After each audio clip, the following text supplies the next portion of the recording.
ഒരു 2 വർഷം മുമ്പ് ഒരു ഈദിൻ്റെ സമയത്ത് ഒരാൾ വളർത്തിയിട്ട് ഇങ്ങനെ പരേഡ് ചെയ്യുക അതിനെ വിൽക്കാൻ വേണ്ടിയിട്ട്. അത് നമുക്ക് സങ്കടം തോന്നി. നമ്മളതിനെ പോസ്റ്റാക്കി ഇട്ടപ്പോൾ ഡൽഹിയിൽ നിന്നൊരു ഒരു സപ്പോർട്ടർ വന്നിട്ട് അവന് 1.25 ലക്ഷം രൂപ കൊടുത്ത് നമ്മൾ അവനെ വാങ്ങിച്ചതാണ്.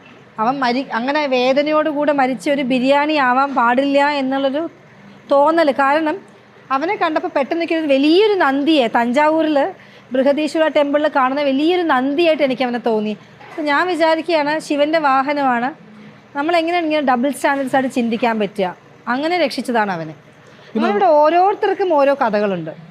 പിന്നെ അതുപോലെ നമ്മൾ പാല് കറക്കില്ല എന്ന് പറഞ്ഞു കേട്ടിട്ടുണ്ട്. ഇവിടെ നമ്മൾ ബ്രീഡിംഗ് ഇല്ലാത്തതെന്ന് വെച്ചിട്ടുണ്ടെങ്കിൽ അത്യാവശ്യം ഈ 32 പശുക്കൾ വന്നത് വളരെ ഹെൽത്ത് ഇല്ലാതെ വളരെ അവസ്ഥയിലാണ് നമ്മുടെ അടുത്ത് വരുന്നത്. അപ്പോൾ അവരുടെ ഹെൽത്ത് നന്നാക്കുക എന്നുള്ളത് ആദ്യത്തേത്.